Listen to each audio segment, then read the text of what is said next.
Entonces, digamos que aquí la idea es relacionar, digamos, varios conceptos, sobre todo en este caso de lo que es la angeliología propia del cristianismo, ¿cierto? Con los chakras, que es algo muy propio del hinduismo.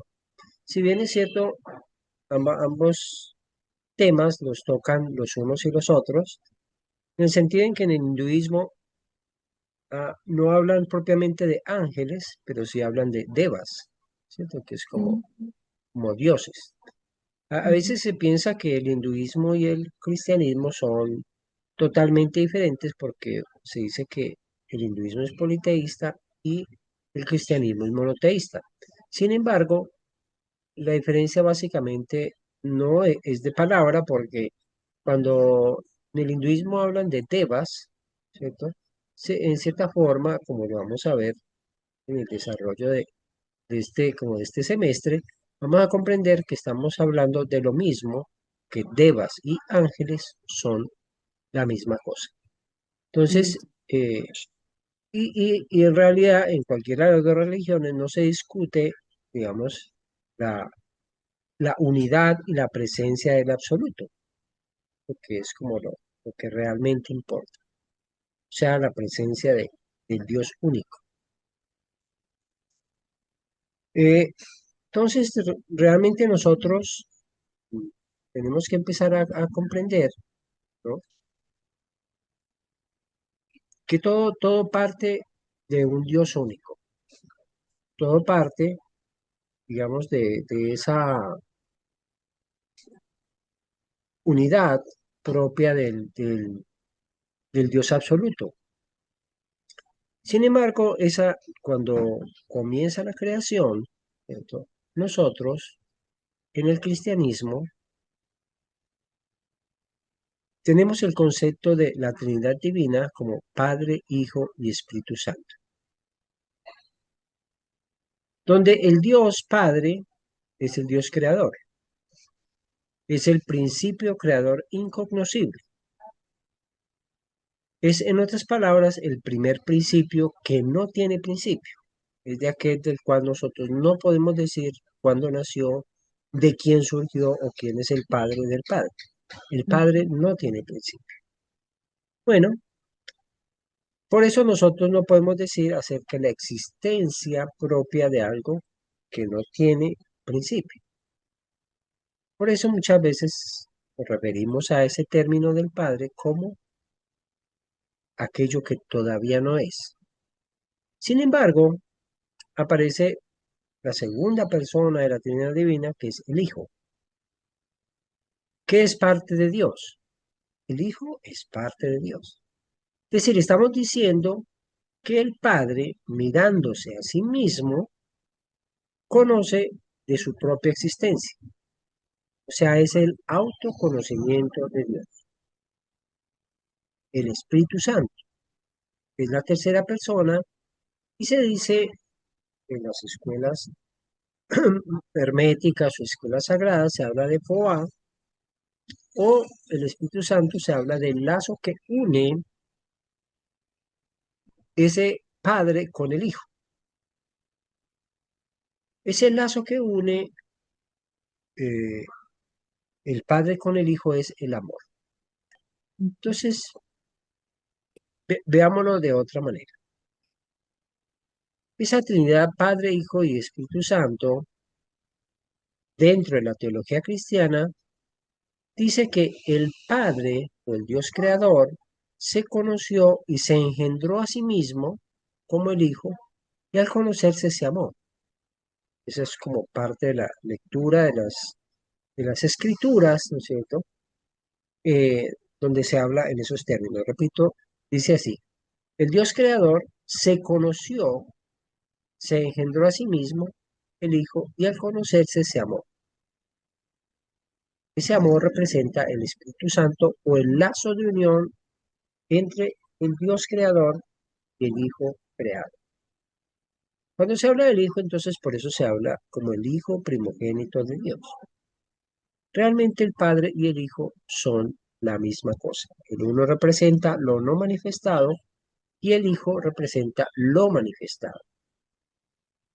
Y el movimiento entre lo inmanifestado y lo manifestado, hablamos entonces del lazo de amor o del Espíritu Santo. La conciencia de lo eterno y la voluntad divina es la expresión propia del Padre. Entonces, recordemos que conciencia y voluntad son las dos grandes corrientes que mueven el universo. Ven, esa conciencia del eterno y esa voluntad, que significa la capacidad de movimiento, eh, es lo que nosotros, digamos, de donde surgió el movimiento, donde surgió la existencia. O sea, es lo que engendró al Hijo. También podemos mirar al Dios Padre como la esencia. Y en este caso lo llamamos Ges. Recordemos, dice- recordemos que la palabra Ges surge o está escrita en el cristianismo cuando en la cruz colocan, donde está Cristo, colocan tres palabras o a veces cuatro palabras, de acuerdo a como lo hayan escrito, y dice IHS, o sea, Hijes, o hijo de Ges, ¿cierto? El hijo del Padre. Bien, por eso, digamos, eh, lo manifestado, o sea, Dios, el Padre, lo llamamos Ges, y al Hijo eh, lo llamamos Ageia, o sea, lo manifestado. A veces se llama Egeia, pero en todo caso, en el caso del Dios Padre, es como si fuera la esencia del Espíritu Santo, y cuando se habla de lo que es el Hijo, se habla de la sustancia, la esencia y la sustancia.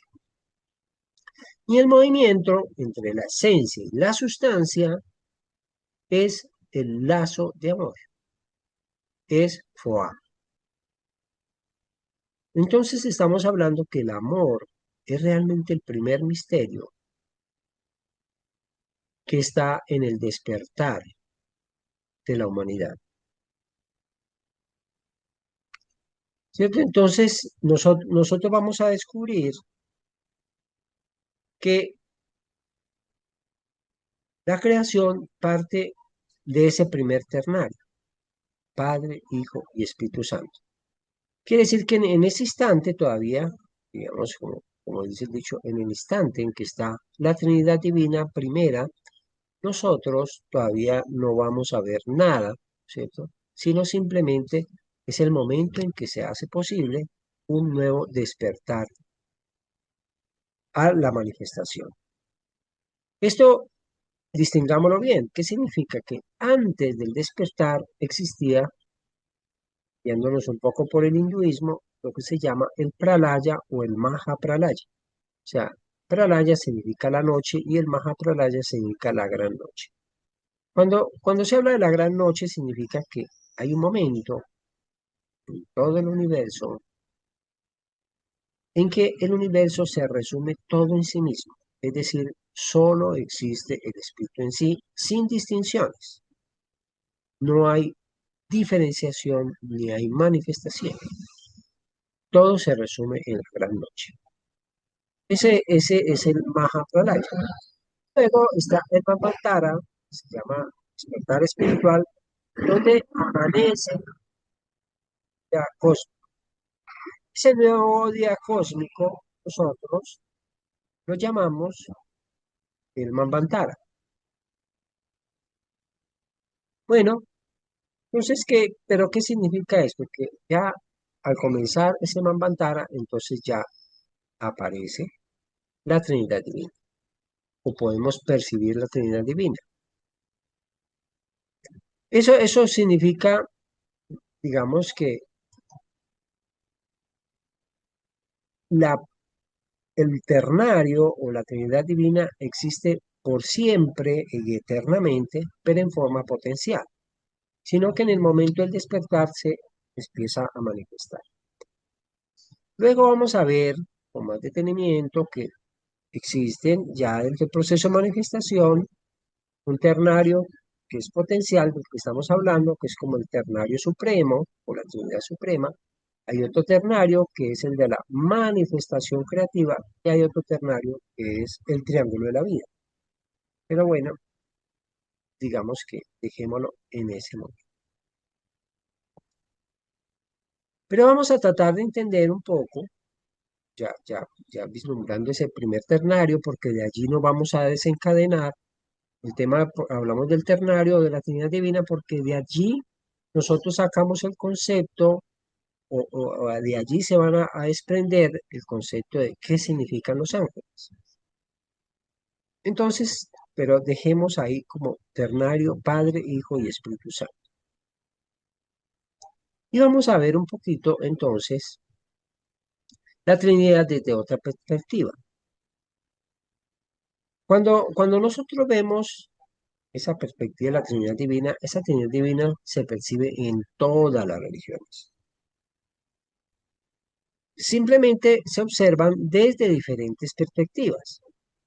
Entonces veamos la perspectiva, vamos viéndose un poco hacia la perspectiva de lo que significa la Trinidad Divina dentro de lo que nosotros podríamos hablar el hinduismo. Si bien ahí se hablan de varias maneras también. Entonces, la Trinidad Divina, desde otra perspectiva, podemos ver el Creador, que es como el absoluto, que es lo mismo que estamos hablando del no manifestado, estamos hablando del Padre, pero veamos al Creador. Y después del Creador vemos el éter y los 7 rayos cósmicos. Entonces, esa es la Trinidad Divina desde otra perspectiva. El Creador, el éter y los 7 rayos cósmicos. Donde podríamos ver al Creador, ¿cierto?, como la esencia del Espíritu en sí. Y ver el éter donde se plasma esa ideación. También lo podemos ver como la sustancia divina. Y el movimiento entre el creador y el éter es los 7 rayos cósmicos.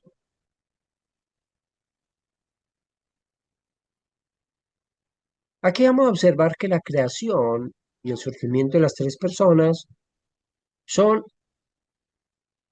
existentes al mismo tiempo y son al mismo tiempo eternamente creadores y son la subsistencia de la creación. Es decir, nunca mueren ni nunca han dejado de ser. El misterio de la Trinidad Divina es realmente aquello que nosotros tenemos que lograr comprender si queremos llegar a la iniciación. Por eso es tan importante hablar de la Trinidad Divina. Se dice que la iniciación de una persona es cuando comprende el primer ternario, el segundo ternario y el tercer ternario. Entonces aquí es cuando nosotros eh, empezamos a darnos cuenta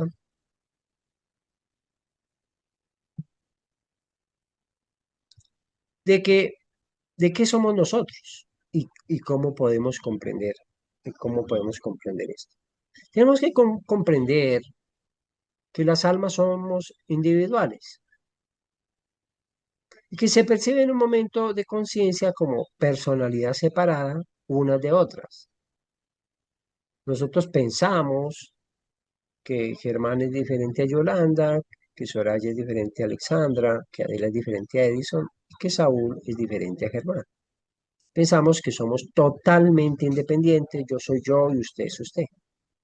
Sin embargo, esa percepción de separatividad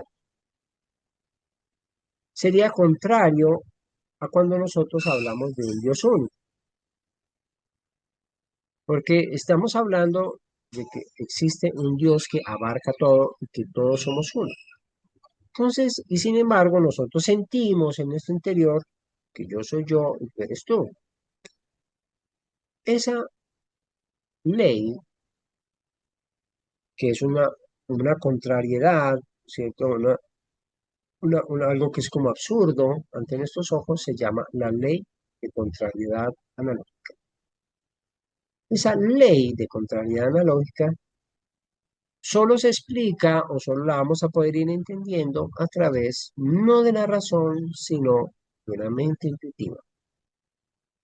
Esa ley de contrariedad analógica que es evidente ante nuestros ojos, como lo acabamos de decir, que nosotros decimos todo, lo único que existe en realidad es el Dios absoluto, el Dios único, y sin embargo, por otro lado, estoy diciendo yo soy yo, tú eres tú, usted es usted, yo soy yo, este es mi país, usted es su país, este es mi planeta, usted es su planeta. Existe siempre esa diferencia, digamos, ilusoria que nos separa a unos de otros.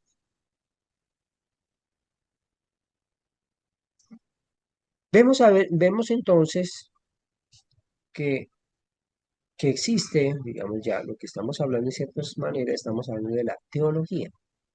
Esa teología, cuando hablamos del Dios desconocido y de lo conocido y concreto que es esta manifestación, y ha hecho que los hombres nos debatamos entre unas posiciones y otras. Hay unos de yo solo creo en lo concreto, yo solo creo en lo que yo puedo tocar, yo solo creo en lo que yo puedo sentir y percibir, ¿no? O que puedo comprender con mi mente racional.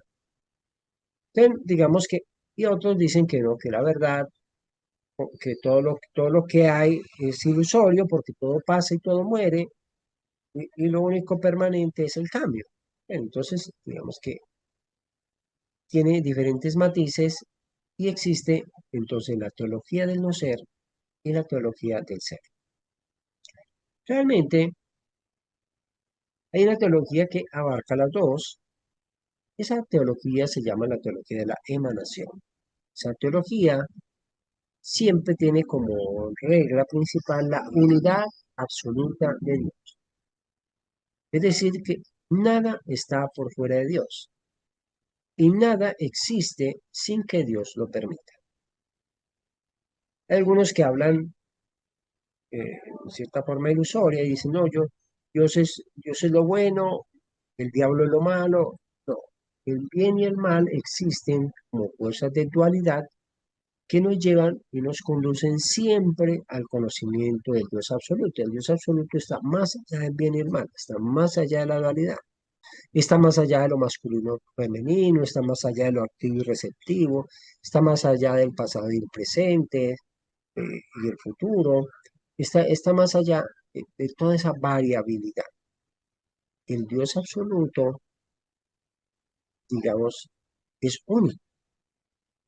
Y ese, digamos, sería como el instrumento o el concepto que nosotros iremos a desarrollar a través de los estudios que estamos haciendo. Ese Dios absoluto, si uno lo percibe en esta teología de la emanación, donde se habla de la presencia del ser y el no ser, existe en todas las religiones, pero sin embargo también en las religiones hay diferentes interpretaciones, entonces nosotros vamos a encontrar que unos siguen la teología de la existencia, otros la teología de la no existencia y otros hablan de la teología de la emanación, o sea, la teología que se refiere a la unidad absoluta de Dios, tanto en el no ser, en lo desconocido, como en lo manifestado.